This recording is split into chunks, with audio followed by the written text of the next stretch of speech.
Good evening and welcome to Hockey 605's This Week on the Ice, live for the first time in a while. It's exciting to be live again, isn't it? Although after the long weekend of hockey, I'm feeling a little bit dead. Yeah, I'm kind of the same way. My name is Randy Preston, here with Carol McKee and our special guest tonight, Brian Prisbe. Hey, Brian. Hey, Randy. Carol.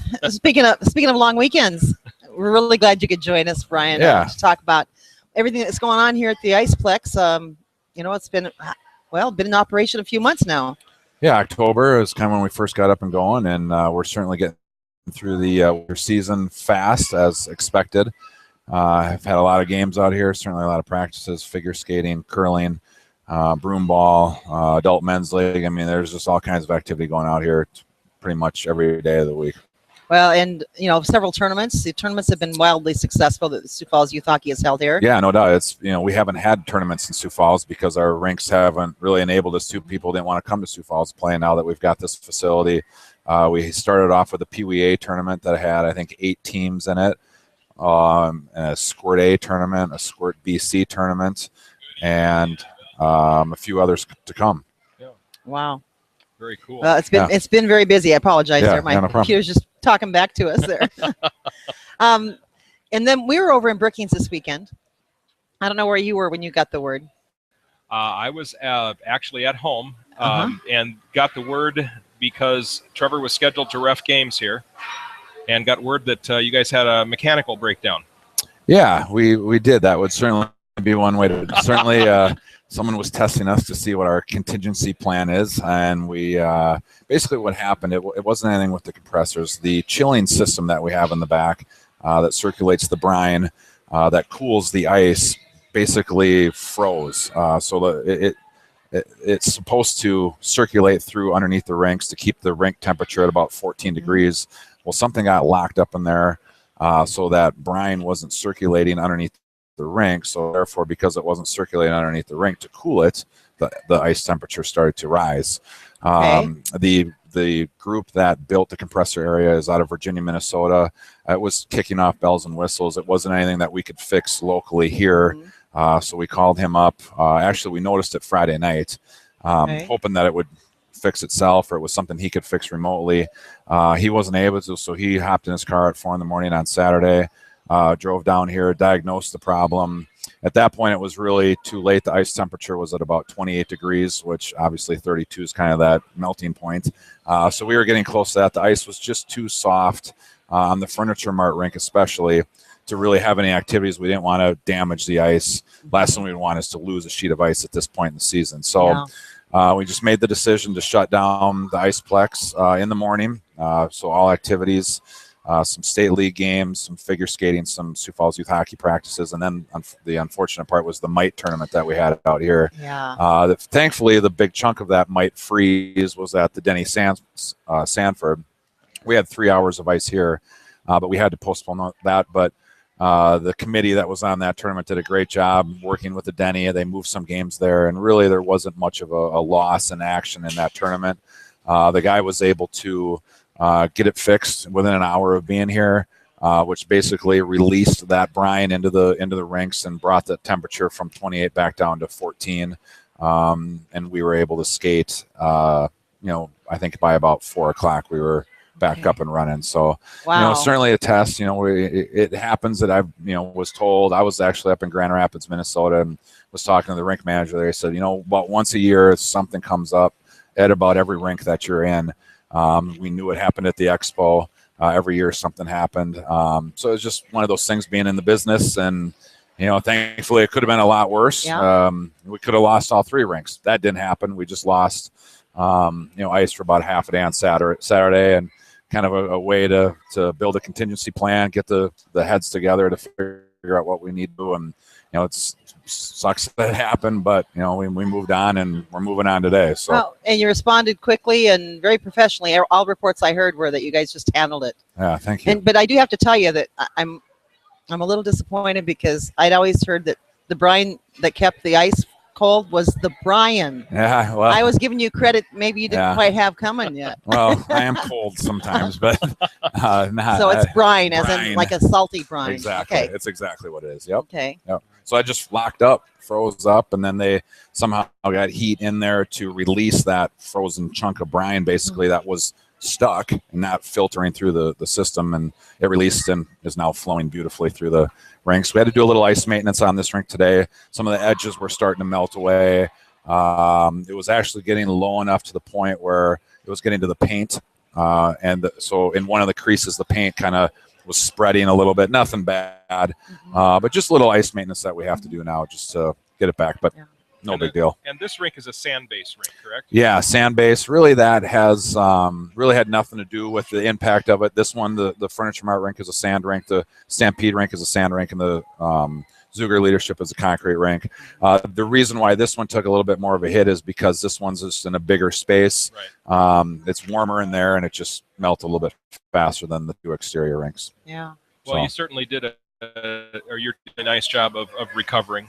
I know that I was out here helping for men's league last night. Yeah.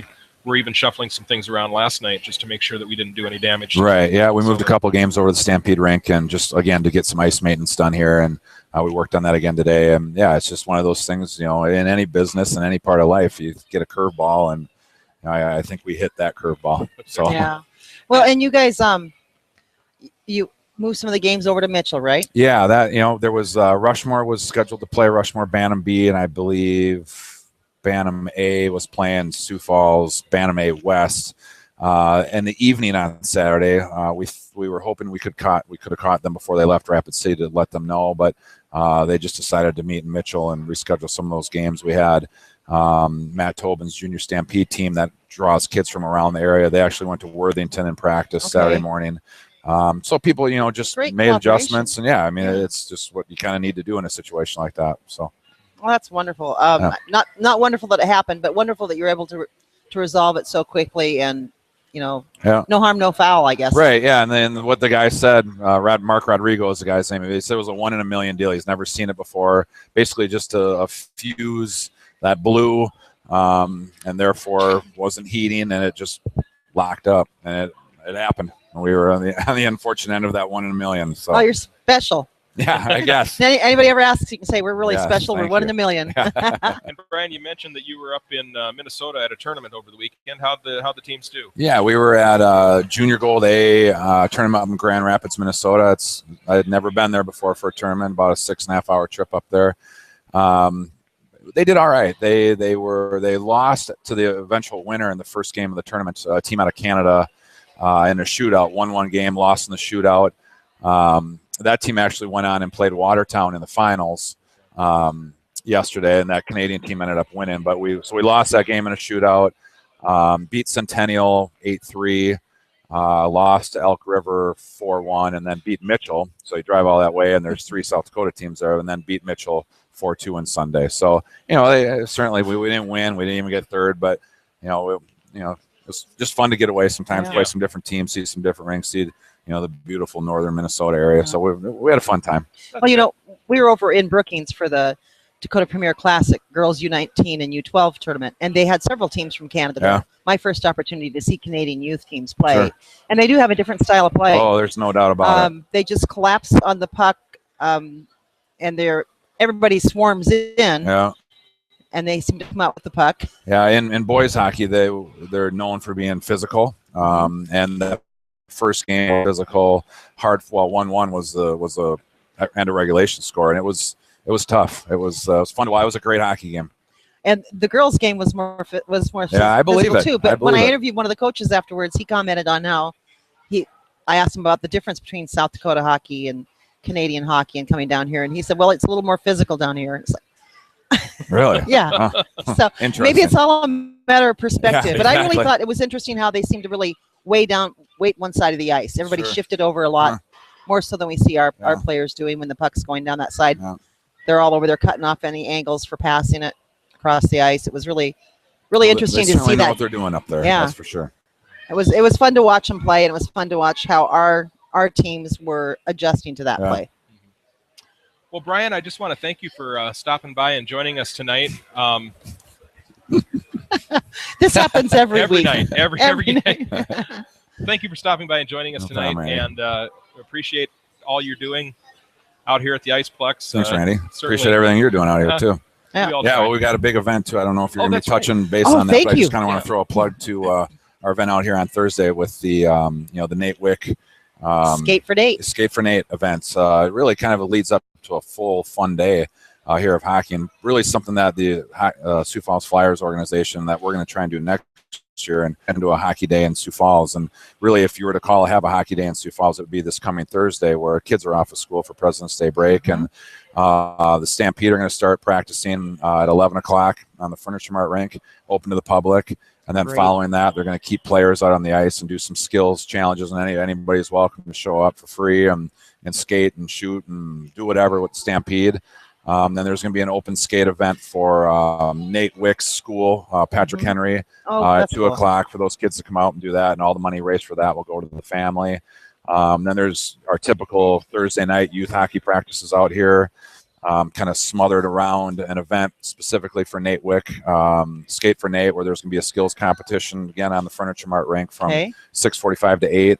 And then following that, there's a varsity orange versus varsity blue game. So, and all those things were actually in place, just worked out perfectly. So I think there's going to be like basket raffles. Yeah, there's all kinds auctions. of silent auction And items. food. Yep. There's going to be a pulled pork sandwiches, hot dog. All those proceeds go to the Wick family. And I think from what I've heard, he's going to be out here. And so it's just going to be a super fun day out here at the rink. And it's open to the public, and come on out and watch some good hockey, see the Stampede practice, skate with the Stampede, open skate, stick and puck we'll have going on. So it'll be a busy, fun day out here. We're going to have they're going to have a good time. I know I'm going to be here. I'm going to have a ball. Yep. So we're looking forward to it. Yeah, it'll be a fun day. Will be a great day to get to visit with a lot of hockey right. kids during the day, No doubt. and not on a weekend. Right, exactly. So. Exactly. Well, once again, Brian, thanks for stopping by. Yeah, we thanks, appreciate Randy. all you do, and we're going to take a quick break for one of our sponsors. Okay, sounds good. So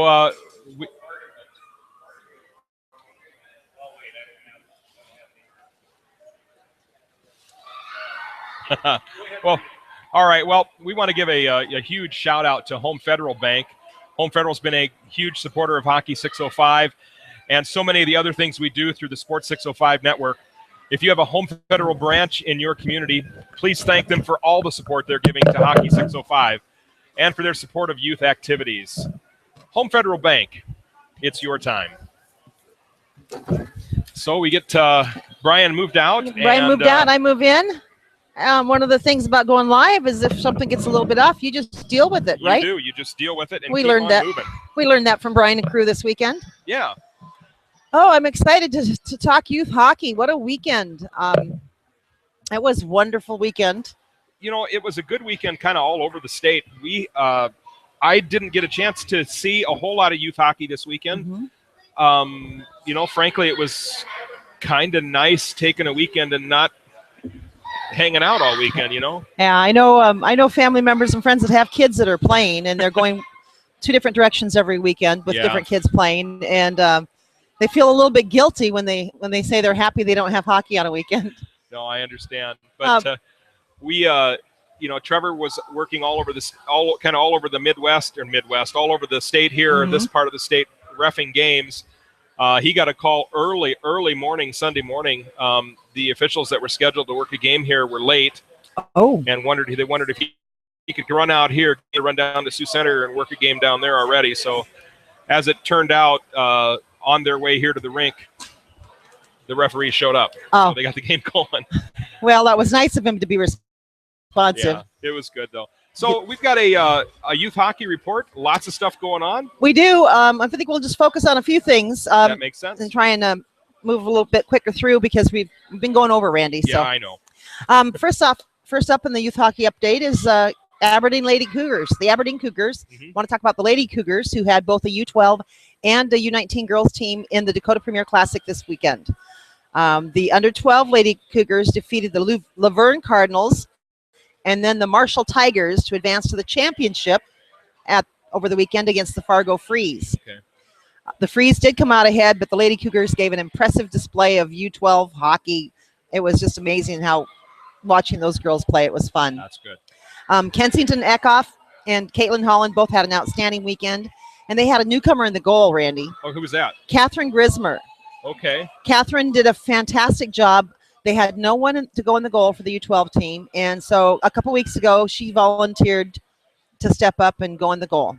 And Wow. she had 2 weeks of a little bit of training here and there, but no real competition. That's cool. So a shout out. Yeah, shout out to Kat Grismer on an outstanding performance, stepping up to fill in the hole in the goal. Oh, that's cool. And she got her team to the championship where they, Wow. so that's for a rookie goalie, she really did great. And then, of course, the under-19 Lady Cougars also played in the tournament. Mm-hmm. First up, they had a Canadian team. I had the pleasure of live streaming that game, and what a game it was. Back and forth, and the Lady Cougars almost pulled it out, ran out of time. They wound up losing by a goal to the St. Vital Victorias on Friday night, who ultimately wound up in the championship match. Then on Saturday, the Lady Cougars defeated the Edina Hornets. They had another win Sunday morning over another Canadian team, the Dauphin Kings. Okay. Everybody's calling them Dauphine all weekend, but they let me know it's Dauphin. Okay. That earned them a shot at third place against another strong Canadian team, the Winnipeg East Saints. The Saints did wind up taking that one, but what a great performance in all 4 games over the weekend for the Lady Cougars. They wound up with 4th in the tournament. Haley Gould absolutely chewed up the opponent's defense on her attacks in every single game. And, of course, Ellie Weinmeister trying to get the puck, get around her down on through her defense is tough, and she did a great job. And Haley Huff was superb in goal. Yeah. You're going to be a little jealous. I got to interview the top goaltender in the state. I visited with both Haley's and with Ellie, as well as Coach Rob Weinmeister over the weekend, and I have all those interviews up on Hockey 605 TV. So thank you guys, ladies and Coach, for the great interviews. They do have a lot of games coming up for this weekend for the Aberdeen Cougars, from the Mites and the Termites to boys and girls varsity. You can see the full schedule at aberdeenhockey.com. Okay, very cool. Brookings Rangers. Yeah, well, Brookings, the BISA, Brookings Ice Skating Association, they did host the Dakota Premier Classic. Shout out to Darcy Peterson on a very well-organized, well-attended girls hockey event. Lady Rangers also had a U12 and a U19 team entered in the tournament. U12 played Wyndham and Fairmont before taking on the Watertown Lady Lakers in the game. And what a game it was. Lady Lakers scored 2 fairly early goals and looked like the game was theirs until the last minute of the game, of the third, when the young Lady Rangers tied it up. 5 minutes of overtime, it's still tied, went to a shootout. A very exciting game, very exciting finish. It was extremely exciting. And young Lady Ranger tied it up, or the Lady Rangers came out on top. Did a great job. Jaden Cool, Addison Ramlow, Savannah Barber, and Kian. Oh my goodness! I pronounced it Vuktavine as I was doing the live stream. They really stood out on the ice. Madison Miller was exceptional in goal, especially with her saves in the shootout. Oh man, shootout saves are. She was incredible for how calm, cool, and collected she was in that goal in the shootout. Goaltenders are certainly a different breed. They are, and even at that young age, you can tell the difference. Yeah, they haven't been molded completely yet, but the foundation is there. Very, very definitely. And the U19 Lady Rangers, they played Edina on Friday night. The game resulted in a tie, so they picked up a point Friday night. Then Saturday morning, they ran into that same strong Canadian team, the St. Vital Victorias, that defeated Aberdeen. So they came away with 0 points from that game. Then late Saturday evening, we were exhausted, came home. They got behind because of an injury in the U12 game. And the young lady, by the way, is okay. She has a concussion, but it was a scary time. But it threw everything off by about an hour and a half. And so we wound up coming home. We missed the Lady Rangers game on Saturday night. They were playing the Dauphin Knights. And based upon what we'd seen, we kind of thought the Lady Rangers should be able to handle them fairly well. A different team showed up. It wound up being a heck of a battle. We missed a really good game that wound up in a tie. So the Lady Rangers wound up with 2 points from Friday and Saturday games. That put them into they were very tired. Yeah. Obviously, 2 games that end in ties, a lot of effort goes in there. They wound up playing their 4th game of the weekend for 5th and 6th place against the Omaha Junior Lady Lancers Sunday morning. Ann Jonas, the Lady Rangers goalie, hurt her knee in Friday's game. I think she played part of the first game on Saturday. But in discussing it with the coach, they decided that with so much of the league season left, and the state tournament coming up soon, it wasn't worth the risk in a tournament. So she stepped aside, and that gave Marina Gerstner, their JV goalie, the opportunity to get in there and get some great experience to prepare her for the state tournament. And she did a great job. Good opportunity to test her mettle. She got some great seasoning in the goal, and even though the outcomes weren't what they were hoping for and working toward, you know, our friends Bethany Rennick, Jordan Peterson, Mariah Gummer, and all the Lady Rangers, they all had a good weekend still. I did have a chance to visit with Mariah, Jordan, and Bethany, as well as Marina, and with Coach Donovan, and those interviews are up on Hockey 605. Yeah, very cool. And of course, BICA Squirts A&B tournament is coming up this next weekend, the 13th through the 15th. Weekend. Yep. They have teams from Minnesota, North Dakota, Nebraska, and South Dakota. And what a better way to say I love you than to go to a hockey tournament, right? Really? Yeah. I mean, what's not to love about hockey? I love it. All right, on to Mitchell. Mitchell Lady Marlins were also at the Dakota Premier Classic. First up on their schedule was Pembina Valley Hawks from Canada. They were the eventual champions. They played another tough Canadian team, the Winnipeg East, followed by a game with Osseo Maple Grove from Minnesota. Didn't have a chance to watch their games. They were in the other rink. Yep. They were over in the red rink, and what I was live streaming was in the blue rink. Okay. But you did see Ashley Jones on Saturday evening, and she seemed as she'd had enough hockey for I've never seen Ashley when she wasn't just all bubbly and vivacious and ready to go, and she was wanting to go get a nap. Most of the girls were. It was a long, exhausting weekend for them. Well, Mitchell's got two tournaments coming up. They've got a tournament this weekend as well, the Mite Roundup. They're looking for a couple more Mite teams to attend that tournament. So if you've got a Mite team, we'll give you a number here in just a moment you can call. Then February 27th, 28th, and March 1st, a Squirt A and B tournament. And they may have room for some more teams for that as well. Yeah, last I heard there's room for a little bit more, maybe two more teams. So you can call Al Hulse, who's the Mitchell tournament director, at 605-941-6195. He'll have entry information, and he did say we can share his numbers. Yes, he did. Yes, he did. Oh, Oahe Capitals. Yeah. They had a fun time Friday night. They hosted Rushmore Lady Thunder, and Friday night was Pink the Rink night. Okay. At the Expo. So they had pink-clad referees. They officiated the game, and then they donated their fees to the cancer benefit. Very cool. Between periods, the younger Capital players did bucket run fundraisers. Now, I'm not sure what a bucket run fundraiser is. Maybe they just run through the crowd with a bucket. Be my guess. And they launched pink T-shirts from the Zamboni. Well, that's cool. I thought that was pretty cool. And thanks to the generosity of both the Oahe Lady Capitals and the Rushmore Lady Thunder fans in the stands, they raised $660. That's great. That's being donated to the Susan G. Komen Foundation and to the American Cancer Society. So yeah, well, on to Sioux Falls. Sioux Falls had the Mite Freeze here this weekend. The Mite Falls Freeze, excuse me. Lots and lots of great reports from parents who had kids playing. Chance to play at the Denny Sanford Premier Center, playing out here. I mean, come on. I had I think it was Coach Donovan Peterson who came over after games to watch his son play, and he said it was at the Denny. He said, I never got to play in the Denny when I was his age, and another coach there said, well, Coach, the Denny wasn't even there when you were his age. He said, yeah, but I never got to play in the arena even. So it was really special for those little guys. And I talked to several parents from all over the region who had younger ones there playing at the Denny and the Mites Falls Freeze. And what a special event that was. Oh, certainly. And a very special shout out to Amy Chase for organizing this successful event. Yes. Well done, Amy. You nailed it, girl. Yeah. That pretty much wraps up. I do want to point out, Watertown Lakers. Yeah. They're under 12 Lady Lakers. It's so fun to call the little ones the Lady Lakers, too. They looked great at the tournament this weekend as well. They did lose in that shootout to the Brookings Lady Rangers, but what a game.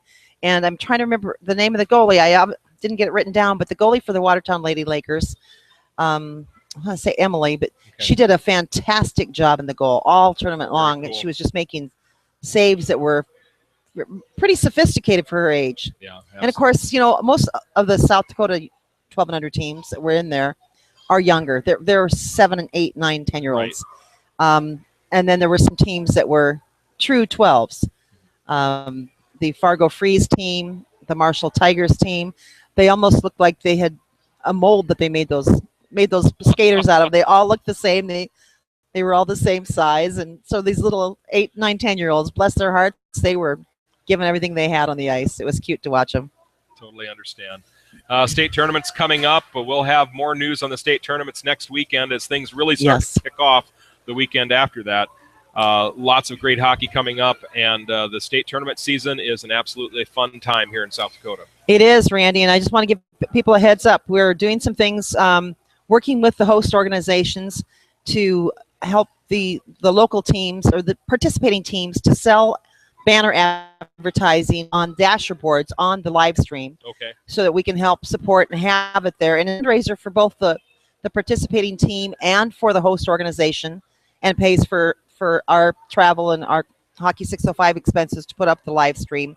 And I think it's a really good opportunity. So if you haven't heard about it yet from your state tournament organization and you want to contact us directly, feel free to drop me an email, Carol@Hockey605, and I'll send it to you. Right now, we're confirmed for live streaming the tournament games at Sioux Center for the PWB. We're working on possibly the PWC at Mitchell. I have to firm some things up with them. And they don't have the capacity in Huron for us to live stream there. So the PWE, we won't be able to be at that one. We will be at the Bantam A in Aberdeen, and that one, we've got their tourney program at SDAHAtournaments.com is pretty much all wrapped up. Cool. You can go and see it. You know, obviously the schedules aren't finalized. Yeah. But really, SDAHAtournaments.com is the tourney program, and all the state tournaments will have a mobile-friendly tournament program. And because there are 3 tournaments in one weekend, and we have 2 people to cover those, 2 crews, we will not be covering the Bantam B here in Sioux Falls. But we will be at the girls JV in Fort Pierre. They're working things out there to live stream those games. We've been to the boys been to Yankton. We'll be able to do the boys JV down there. Working with the Rushmore folks, and are excited to be doing the girls varsity live stream games and a lot of things there, and with Brookings and the boys varsity. So I think it'll be the first time we'll ever had this many teams, many state tournaments that are live streamed. Yeah, absolutely true. Absolutely true. Yeah. So it's exciting. And talking about that, standings, we probably should look briefly at where we are in the Pee Wees. Yeah, let's take a look. Right now in the PWC, Aberdeen leads. Oahu's in second, followed by Rushmore, Sioux Center, and Yankton. Those are the teams that will be going on to the state tournament. But we don't know what order. There's still time for that to change. Still plenty of time. On the PWB, Sioux Center is leading the PWB, and they're kind of excited because they're hosting the state event. So very good for them. They're just 2 points ahead of Huron. They're followed by Yankton, Sioux Falls, PWB West, Rushmore PWBs, Watertown, Brookings, then Sioux Falls PWB East, and Mitchell. That's the standings for those divisions. And on the PWA, Sioux Falls PWA East is leading the pack, and it's going to be tough for anybody to catch them at this point. They're a long ways out. Yeah. Right behind them, tied, are Mitchell and Sioux Falls West. With 20 points. Trailing just a couple points behind them is Brookings, and then we have Rushmore, Oahu, and Aberdeen. There are still games. There are still games, and the one thing I can always tell you about a state tournament is that it's an elimination tournament. One game for all the marbles, move on or go home. Yep, and it's happened before where the lower seed team came in and won. You know, I was involved in a boys junior varsity tournament here in South Dakota one year, where in the first round the lower seed won every single game.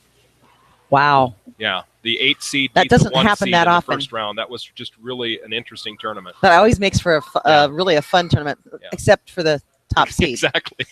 In the Bantam Bs, Brookings are leading right now, the Rangers, with 22 points, followed by Yankton. Sioux Falls and Sioux Center are tied. Trailing behind them is Oahu, Bantam B, and Rushmore. So there's the Bantam B. Let's go to the Bantam A's. I really love watching the Bantam hockey. They're a lot of fun. It is fun. There's a lot of energy there. They're figuring it all out. Leading the Bantam A is Rushmore Team 1. Rushmore Bantam A 1. They have 2 teams. Yes. It's not a huge margin though. 31 points to Brookings 27. Right. The Oahu Capitals come in next, then Sioux Falls Bantam A West, Mitchell, Sioux Falls, Bantam East, Huron, Watertown, then Rushmore, Bantam 2, and Aberdeen. So those are the standings for the Pee Wees and the Bantam. We don't have standings for squirts. No, we still love the squirts, but we don't have standings for it. We'll get there eventually, perhaps. Yeah. All right. So I think it's time for another break. It is. It is time for another break. And you know, Randy, there's nothing like a hometown hockey shop to make sure that you get things just right. At hockey headquarters, of course, Bert and his crew will make sure you get the right gear to play at the level that you want to play at. And you know, when you go on the internet to do your shopping, everybody does a little shopping on the internet once in a while. Right. But when you do that, you can't tighten up the laces. You can't see how the stick feels in your hands. You can't ask anybody any knowledgeable person questions. They have those little things that come on sometimes, but I don't think they're real people. You just can't get answers right then and there. Yeah. So that's why we love the hockey headquarters, and we suggest people that you support your local hockey shop, the hockey headquarters, because they support you. Well, and Bert will do everything in his power to help you get a great price and great service after the sale as well. He will. He is an old rink rat, and he always will be, and he appreciates a good bargain, and he likes to help pass it on to others. Yeah. So certainly. All right. Well, it's on to our varsity report. Wow. Already. Once again, we'll mix things up a little bit. I'm going to start with boys varsity this weekend. The boys varsity had 6 games over the weekend.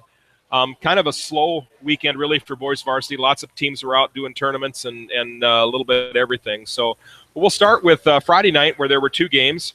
Brookings taking on the Sioux Falls 2 team, the second team. And that was here at the SCHEELS IcePlex. Brookings wins that one 6-0. And then out in Oahe, the premier games of the weekend, Rushmore Thunder taking on the Oahe Capitals. This is for some serious standing points in South Dakota amateur hockey. Rushmore did win the game on Friday night 6-2. And then on Saturday night, Rushmore also did take a win out there, but it was a lot closer. It was 5-3 game out in Fort Pierre. Also on Saturday, Aberdeen Cougars traveled down to Yankton to play their boys varsity. 8-1 victory for Aberdeen in Yankton. Okay. On Sunday, we had 2 games on Sunday as well. Once again, a rematch. Aberdeen taking on Yankton. A little bit closer game this time, 6-4, but Aberdeen victory. But still, Yankton scoring some goals and having a good time down there. Well done, Yankton. And then here over in Huron, boys varsity 2, Sioux Falls boys varsity 2 with their first league win of the season, taking down the Huron All-Stars 4-0. Well done, gentlemen. So they've been working hard on that. They have been working hard, and they got a well-fought, well-earned victory. Yeah, it just goes to show you keep after it, you will get rewarded. Very much so. So what do we have for standings in boys varsity? Let me get to boys varsity. I have it right here. All right. I did notice on the Twitter feed a little bit of, should we call it motivational talking, or some people may call it trash talking on with the Rushmore Oahe game going on. It was interesting, to say the least. Rushmore, of course, now have the top seed in the standing right now with 24 points. They have scored 100 goals, century mark. Well done, Rushmore. Yeah. Oahe is sitting in second with 19 points. Sioux Falls won. In third, 17 points. Then tied for fourth, we have Brookings and Aberdeen. The Rangers and the Cougars are tied. And Watertown Lakers are just 1 point behind them. Wow. And 1 point behind Watertown are the Mitchell Marlins. So we've got in third, tied for fourth, fifth, and sixth. There's 3 points that separate those teams. And above them there's just a 2 point difference. Yeah. So it's just a real close. And we're really grouping. Coming down the home stretch here when boys varsity really kicks into high gear. They play a lot of games these last few weekends. Yep. It could all change. That whole thing could change. What is it? Less than 10 points separating 7th place from 1st place? Yep. That's amazing. 10 points. And rounding out the standings are Sioux Falls 2 and Yankton Miracle. Yeah. So moving on to girls varsity. Girls varsity, only 2 games this weekend in girls varsity. Starting with Saturday night in Oahe, Lady Capitals taking on the Huron Lady All-Stars. Lady Caps with the victory on that one, 8-1.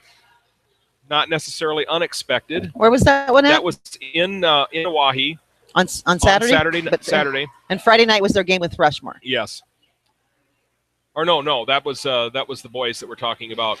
I thought that Rushmore Thunder was at the Oahe Capitals on Friday night for the Pink of the Rink. That may have, it was certainly not listed on the league score, so maybe that was could have been a friendly game. Yeah, maybe that was what it was. To a league game. Okay, that would make sense. Yeah. On Sunday in Oahe, Huron Lady All-Stars taking on the Oahe Lady Caps, and that was a 6-3 victory for the Lady Caps. Okay. And that was it in girls varsity for the weekend. Once again, all those teams up in Brookings playing the tournament. Yeah. Didn't leave many to play league play. But, that was such a wonderful event. This girls varsity is a good opportunity to talk about that because there were college coaches there. Mm-hmm. They were looking at them. In fact, we had college coaches approach us and want to know about how they could get more information through Hockey 605. Right. And, of course, we're happy to share anything that we can to help players get opportunities. But I really thought we would see a few more South Dakota teams there. There was only Brookings, Aberdeen, and Mitchell. Yeah. So I'm sure everyone had their reasons for not going, but I think that hopefully for the future they'll look at it a little more closely because it is a great opportunity. Even if you get your tail handed to you by a Canadian team, there's still something you can learn. Yeah, certainly. And there weren't really any of those total decimations. Mm-hmm. So standings. Should we take a look at that? Go ahead. The Aberdeen Lady Cougars top the list with 36 points, 146 goals. Yowza. 146 goals in 18 games. It's a pretty good games. Yeah, that's goals per game average. And then, of course, in the Brookings is in second, 32 points. Then we have Rushmore Lady Thunder, 19. Sioux Falls Lady Flyers at 18. Mitchell Lady Marlins with 14. Tied behind them are the Oahe Lady Caps and the Watertown Lady Lakers with 10 apiece. And then the Huron Lady All-Stars round up the standings there. Okay. And, one thing we didn't really talk about was player stats on the boys. Yeah. I should hit real quickly the player stats for the girls. I'm just going to go back to the my homepage here. Make sure we've got them all correct. There you go. Yep, there we go. So Haley Huff, she wasn't sure what her save percentage was when I asked her over the weekend. I knew it was in excess of 90%, and she's still leading with a .928. Of course, Shelby Snow has a few minutes in the goal there in varsity, right. but as far as time between the pipes for varsity, Haley Huff is the leader. Anna Vesey at Rushmore is still right behind her at 920, and then Ava Krabenhoft is in there with some time in the varsity goal at 917. Brittany Corcoran, of course, the full-time varsity goalie for the Lady Flyers, is at 903, as is Ann Jonas for the Brookings Lady Rangers. Okay. So we got all those goalies with 900 or above. Mm-hmm. And, of course, Bethany Rennick. I don't even know why we bother to read this. Yeah. Okay, we'll just go ahead and assume that Bethany Rennick is in the lead, but Haley Holland is only 3 points behind her. Wow, that's interesting. So Haley Holland is catching up with her with 54. And right on Haley Holland's heels is teammate Haley Gould with 53. If Haley Gould could add in her stats from this weekend, she'd be up there at the very top. Okay. And then Kylie Barrington from Mitchell Marlins, Lady Marlins, 49. Rhiannon Abel with 43, followed by Madison Ogdahl, also with Aberdeen Aberdeen Lady Cougars. Yep. Destiny Berry with the Oahe Lady Caps. Maddie Schultz with Rushmore Lady Thunder. Jordan Peterson with the Brookings Lady Rangers. And Tara Heyman from the Watertown Lady Lakers. Those are your top 10 varsity skaters. All right. We'll go back and I'll do boys varsity. All right, real quick. that'd be great. I did pull them up. So the boys varsity goaltender stats. Leading the way is Adam Grady with Sioux Falls 2 with a 913 save percentage. He's the only goaltender right now with an over a 900 percentage. Oh, but he's holding on to that. He is. Below him, we've got Gus Kronberg and Nick Dalco from Aberdeen. The Cougars, two goaltending pair, splitting duties up there. The dynamic duo. Gus has a 897 and Nick has an 892, so they're right on each other's heels. And but I need to do a quick shout out to I met Gus's sister, Bobby Joe. Okay. So hey Gus, tell Bobby Joe hi for me. Yeah, no problem. And then also in Sioux Falls 1's goaltenders are right next to each other. Robert Burt with an 887 and Donovan Knott with an 886. Did they kind of split time in the goal? They split time in goal. And then following them is the Rushmore Thunder primary goaltender, Taryn Tucker, and he's got an .884. So we got some great goaltender stats again. Lots of great saves happening. But the reason that the stats are a little lower is because they've got some fantastic skaters as well. I was just thinking about that. Taryn Tucker is a little down the list. Yeah. But his team is the leading the division. And that's league, because they have so many scorers on that team. Yep. You know, TJ Nolan leading the pack from Rushmore. He's got 43 points. Jack Oberg is in second with 37 points. Anthony Petrato is in third with 35 points. So the top three are Rushmore Thunder. The who's who of Rushmore Thunder. And then we can't forget Brooke Mitzel, who's also in the top 10, but he's a little bit further down toward the bottom with 24 points. So it's amazing the amount that they have going there. Yeah. In fourth place is Jacob Sersasimo from Mitchell with 34 points. Patrick Merrigan from Watertown has 33. In sixth place, we've got Landon Badger from Oahe, and he's tied with Jarrett Spearing from Watertown, each with 31 points. And we've got, Jacob Rice from Mitchell with 26. All right. So lots and lots of stuff going on there. Excuse me. So now let's move on to the junior varsity ranks here. We'll start with the boys JV. Okay. Boys JV played 8 games this weekend, so a little bit more of a schedule than even with the boys did, or the boys varsity. Mm-hmm. Friday night, there was a boys JV game here against the Brookings Rangers. I do not have a score on that one. I did hear that, but I can't remember. Let me check it out. Yeah, I believe that Brookings did win that game, but I'm just not 100% sure what the final. Yeah, I did hear that. So let me see if I can find that real quick. All right, and I'll keep moving here while we're at it. In Oahe, Rushmore Thunder traveled to the Oahe Caps to play Friday night game. Oahe with the win, 5-2 on Friday night, and then they played again on Saturday, and this time Oahe also wins 3-0 Saturday afternoon. Sioux Center traveled out to Huron to play the Huron All-Stars on Saturday, and Sioux Center with a 6-3 victory over the All-Stars.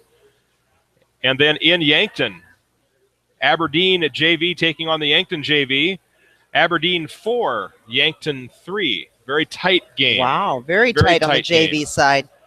And then on Sunday, 3 more games. We'll start in Yankton, Aberdeen with the rematch from the previous day. And this time, no contest at all, 11-1 Aberdeen over Yankton. Wow. In Sioux Center on Sunday, the Brookings JV taking on the Sioux Center boys JV. And it was a 4-1 victory for Brookings. Okay. And then out in Huron, the Sioux Falls boys JV prior to the boys varsity game taking on the Huron All-Stars. And it was a 4-2 victory for Sioux Falls JV in that match as well. So overall, a decent weekend. Yeah, not bad. A lot of JV games going on. Yeah, certainly. And we've needed some. It's been kind of a dry season so far. It has been. It has JV. been. I did not find that other score. Okay. So our standings in boys JV. Brookings boys are leading the pack with 19 points. 2 points behind them is Aberdeen Cougars. And then just 2 points behind them, we have Sioux Center and Rushmore, who are tied. Yeah. A few points later, Oahe. So between first, second, third, and fourth, the first 5, there's a 7-point spread. Yeah. Then we have Sioux Falls and Yankton, who are tied. Okay. Followed up by Watertown and the Huron All-Stars. Okay. So there's still some separation, but not that much. No. And on the JV goalie stats. Yeah. The dynamic duo, Nick and Gus. Nick and Gus. Nick has the edge in the JV side with a 952. Gus has a 939. But right on his heels is Dylan Peterson with the Huron All-Stars with a 938, less than 1,000th of 1 point. Right. Pretty impressive. And just 12,000ths of a point behind him is Matt Pease with the Oahe Capitals. Brady Holtman from Oahe also has a 902, and those are the skaters that are 900 or above. Certainly. Let me guess who's leading the Go scoring. ahead and guess. Could it be Johnny Hockett? It is Johnny Hockett. Johnny Hockett has 28 points, and it might be a little tough for anybody to catch him. There's a 7-point spread. I mean, somebody could have a really good game and do it, but Yeah, but he tends to have really good games. But yeah, it's his teammate that's right behind him. So Kirby Selleck has 21. Okay. So it depends on who gets the pass last, right? Exactly. They're followed by Jaron Brew with Sioux Center, and then Akron Prodol from Brookings, and Jordan Vlamick is tied with Dan Brugdenhill from Sioux Center. So of the top five skater stats, 1, 2, 3, 4 of them are from Brookings. Once again, amazing. Yep. And then we have Drew Norwick from Milwaukee Capitals, Keaton DeYoung from Sioux Center, Zach Fendrick from Milwaukee Capitals, and Hunter Newman from Brookings Rangers that round out the top 10 skater stats. So well done, cool. Gents. There's still some room for some movement around there. Mm-hmm. Well, moving on to girls junior varsity, 3 games over the weekend in girls JV. We'll start in Sioux Center on Saturday. Sioux Falls JV taking on Sioux Center. 2-1 victory for Sioux Falls girls JV. Okay. And in Oahe on Saturday, Yankton came out to play. And boy, did they come out to play. 7-1 victory for the Yankton girls JV over the Oahe Lady Caps. Wow. And on Sunday then, the rematch in Oahe, Yankton takes the win again, 4-1 over the Oahe Lady Caps. And that was it for girls JV? That's it. 3 games. Wow. Well, some of the girls JV teams were playing. They were playing. With the varsity. And Aberdeen girls JV was playing in the U12 division. Okay. At that tournament. That just goes to show you how young some of the skaters are. That means that they've got a lot of young skaters. They do. They have 9 skaters that are 12 and under that play on their JV. So that's very cool. It is very cool. It bodes well for the future of that program up there. Very much so. So standings-wise, it's an interesting standings. It is. Rushmore and Mitchell, Rushmore Lady Thunder and Mitchell Lady Marlins are tied for first with 22 points. Right behind them are the Aberdeen Lady Cougars with 21 points. Okay. So that can change pretty quickly. Yeah. Rushmore's played 12, Mitchell's played 13, Aberdeen's only played 11. So Aberdeen was leading it last week. Yeah. But they of course didn't play any games this weekend. So, and I know that the Aberdeen teams I think they're here this weekend. Yeah, I believe so. And then I think their last games are against Brookings. So that'll be really interesting. Yeah, very much in so. Aberdeen. Behind Aberdeen are the Sioux Falls Lady Flyers with 15 points, Yankton Miracle with 14, Brookings Lady Rangers, then the Watertown Lady Lakers, Sioux Center. I think on the JV and varsity side, they are the Storm, not the Tornadoes. Yeah. The Oahe Lady Capitals. Okay. Round that up. Stat. Shelby Snow. She's still leading she's at 950. That's just incredible. To be this many games into the season and have a 950. It's no wonder that little goalie from Aberdeen was willing to step in a couple weeks ago. When you've got some role models like they have there with Haley Huff and Shelby. And I tried to catch her, but I missed her. I almost had the chance to talk to Caitlin Eidhoven this weekend. She was playing, of course, in Brookings, and she is in second position still from the Mitchell Lady Marlins with the 919. Caitlin Wolf from Rushmore Thunder on the girls JV is in third with 917. Marina Gerstner, who got some great experience this weekend between the pipes on the varsity side, has a 904 for the Brookings Lady Rangers. Those are the goalies that are still in the 900 and above. All right. Taking a look at the skater stats. Gets really interesting. It is. It's fun to see how these young skaters are racking up the points, isn't it? So Maddie Herman from Rushmore Lady Thunder has 32. Caitlin Holland from Aberdeen, 28. On her tail is Kensington Eckhoff, 25 points. And those two just tore it up this weekend. That's cool. It was fun watching them play. And then, of course, Ashley Jones with 23 points, Mitchell Lady Marlins. And Ashley Jones played in the varsity side. Same age, though, as Caitlin Holland and Kensington Eckhoff, who played in the U12 side over in Brookings. It was fun to watch them all. Yeah, so much. Tiffany Heyman from the Watertown Lady Lakers is tied with Ashley Jones with 23 points. And then Sarah Kelly with Rushmore Lady Thunder, Carly Cruz with the Brookings Lady Rangers, Emily Johnson with Aberdeen Lady Cougars, Faith Halverson with the Mitchell Lady Marlins, and Montana Meyer with the Brookings Lady Rangers round up your top 10 skater stats. That's amazing. It's just so fun to watch these kids as they're growing and developing. Yeah, very much so. Well, that ends our varsity report. We're going to take a real quick break from one of our sponsors, and that sponsor is Bargain Bites Computers, a brand new sponsor for us here. They have a huge line of refurbished electronics at drastically discounted prices. You really need to go by the store and check it out. You can get a great laptop there, fully checked out and ready to go for under $200. It's a deal. Yeah, right here in Sioux Falls. You know, my world is I'm an IT guy. Yes. I can't. You should have touch three that. of them. Yeah. Well, and if you mention Hockey 605 at the store when you stop in, you'll get an additional 10% discount on their already low prices. And they're located just off Benson Road east of the airport.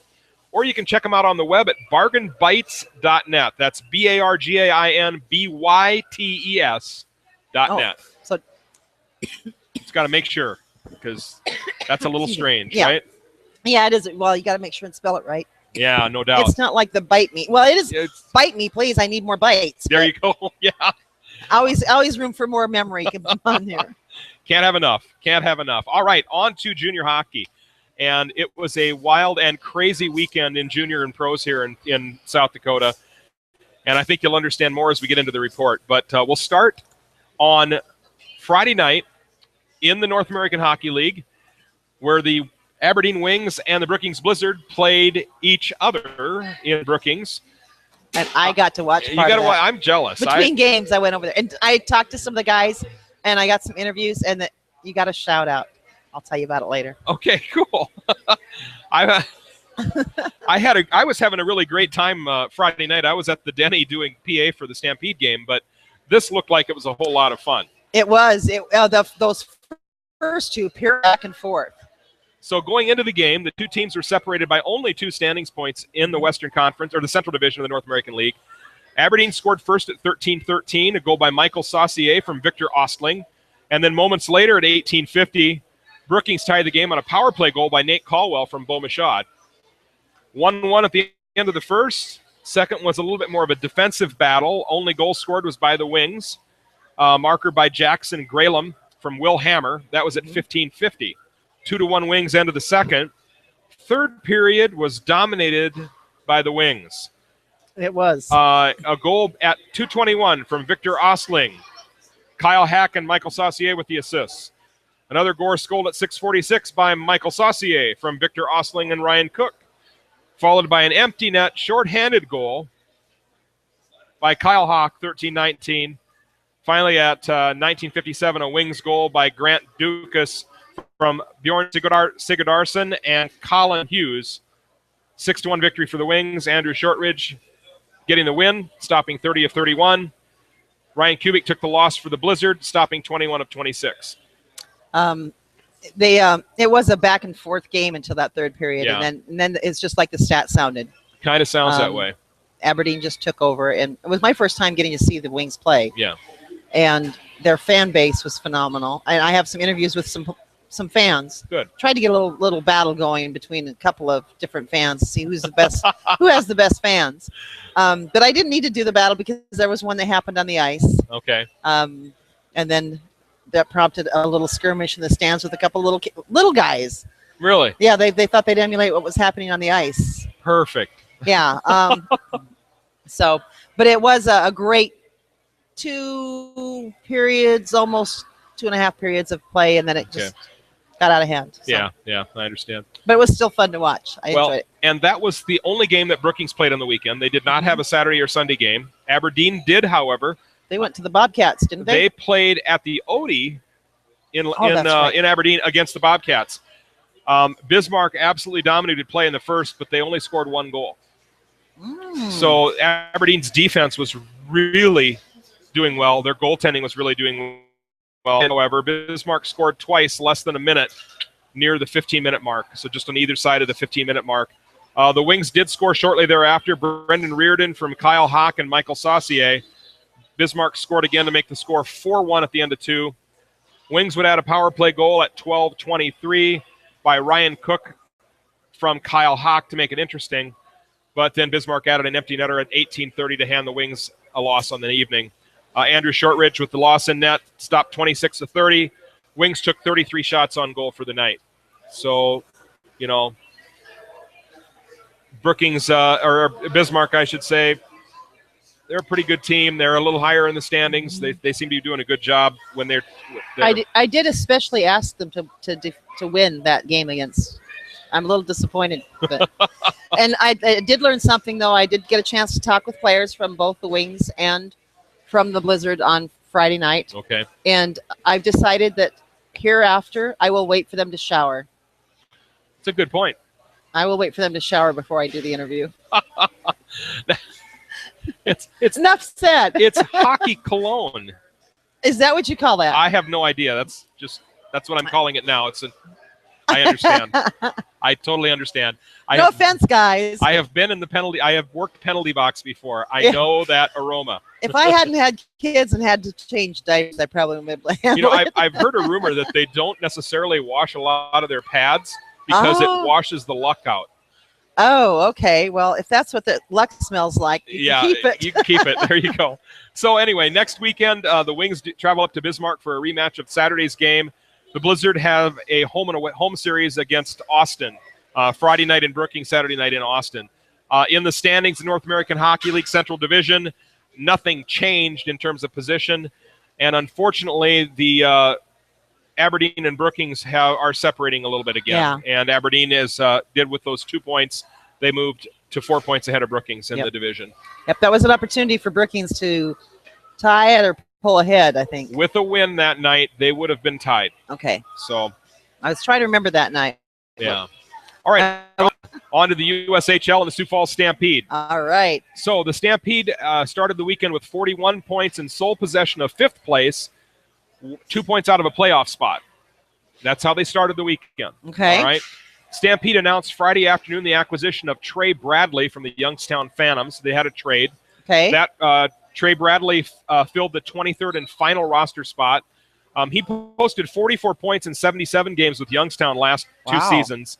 And he is the son of Brian Bradley, former NHLer who played for 15 seasons with Calgary, Vancouver, Toronto, and Tampa Bay. Oh, wow. So now the Stampede actually have 3 NHL sons on the team. Wow.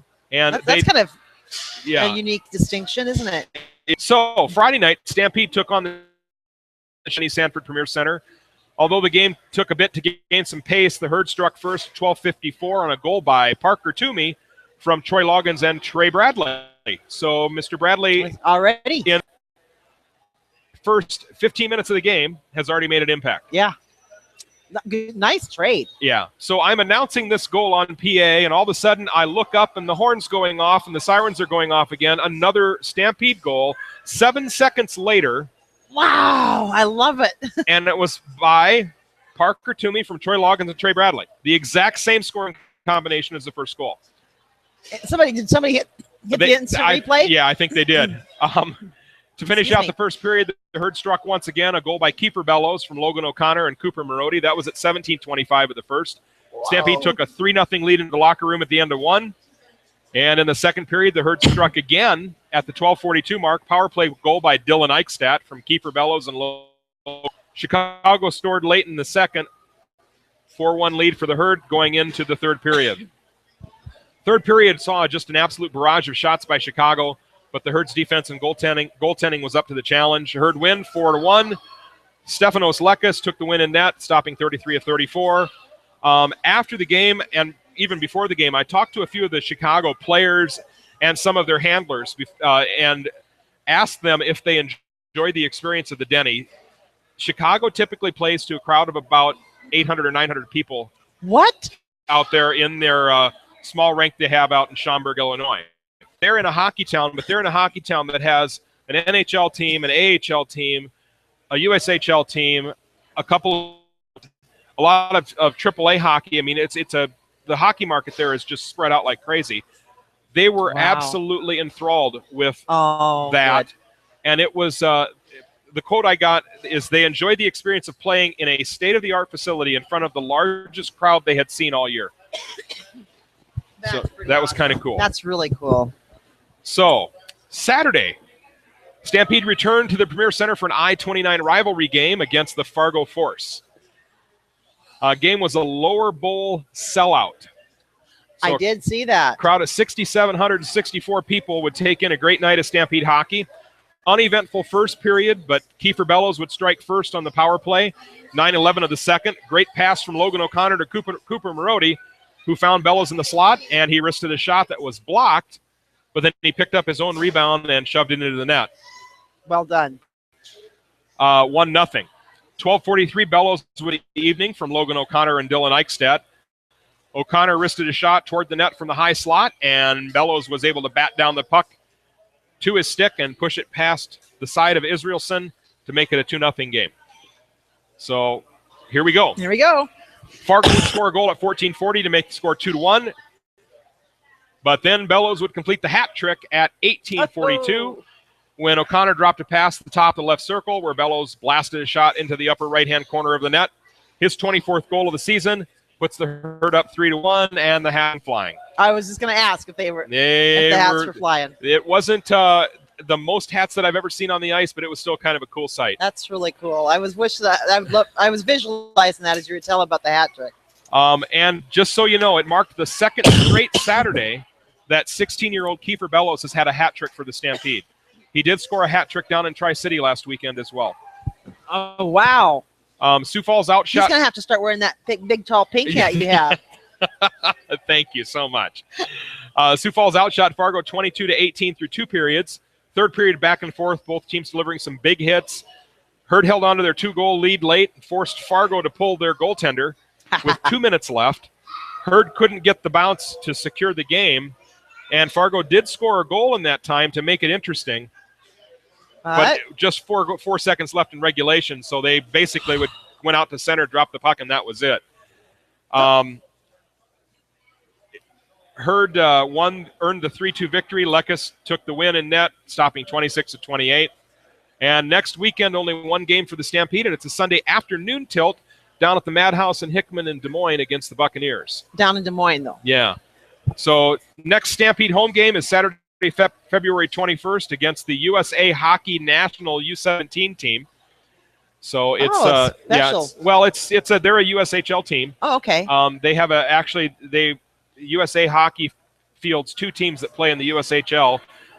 They combine their record to play as one. Okay. They have a U17 team, a U18, and the U17 will be in Sioux Falls next weekend for the 8th annual Sioux Nation Pet Clinic Wiener Dog Race. Oh, the Wiener Dog Race. So if you don't have your tickets yet for that game, I really suggest you get your tickets. That game in the old building was traditionally a sellout. I am thinking we're probably going to be north of 8,000 fans for this game. I got to witness my first Wiener Dog races at the girls' JV state tournament last year. They're a hoot, aren't they? Yes, it was. And that's what I found all about the Wiener Dog races. So closing out the weekend, the Stampede move up to 4th place. They are 2 points ahead of Des Moines now. Des Moines, however, we will meet them next Sunday. Okay. But between now and Sunday, Des Moines plays 3 additional games. So the Stampede have an opportunity to lose their 4th place position by doing nothing. That's not right. So that's not right. But they can make up some points on Sunday playing Des Moines down in Des Moines. So it'll be rather interesting to see how that all lands.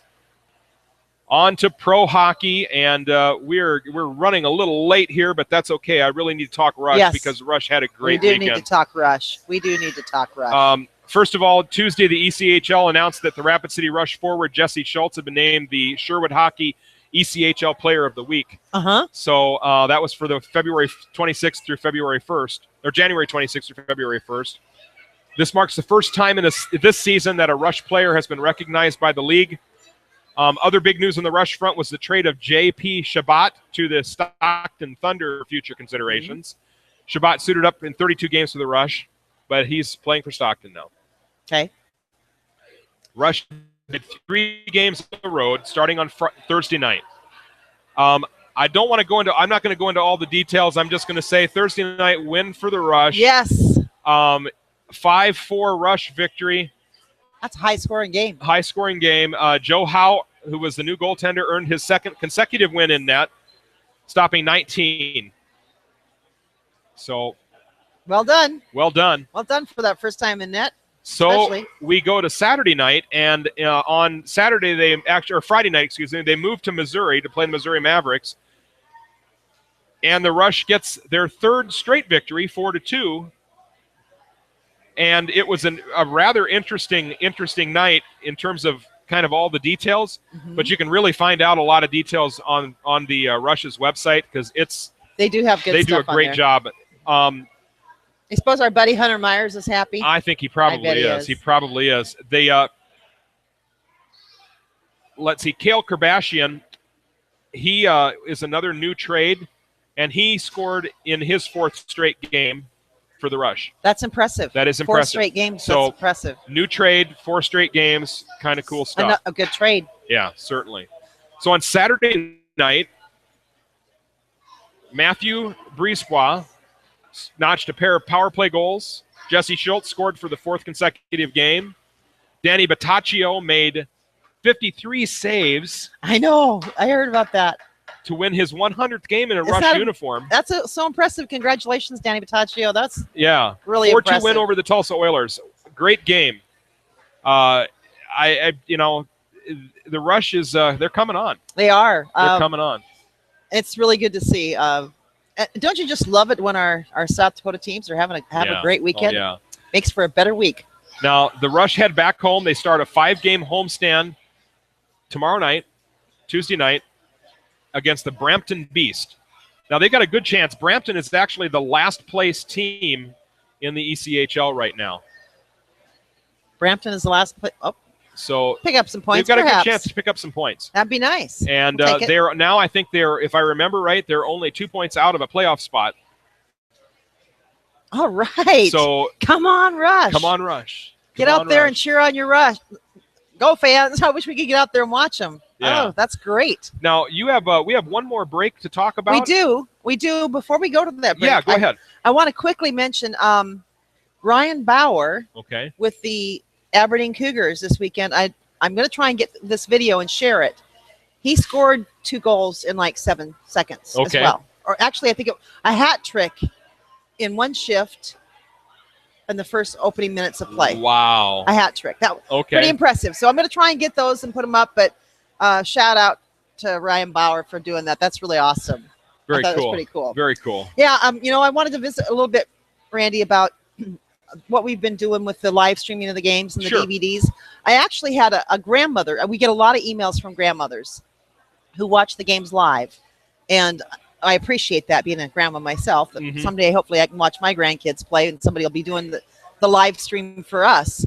But anyhow, she was watching her granddaughter play, and she wanted to order some DVDs of her granddaughter playing.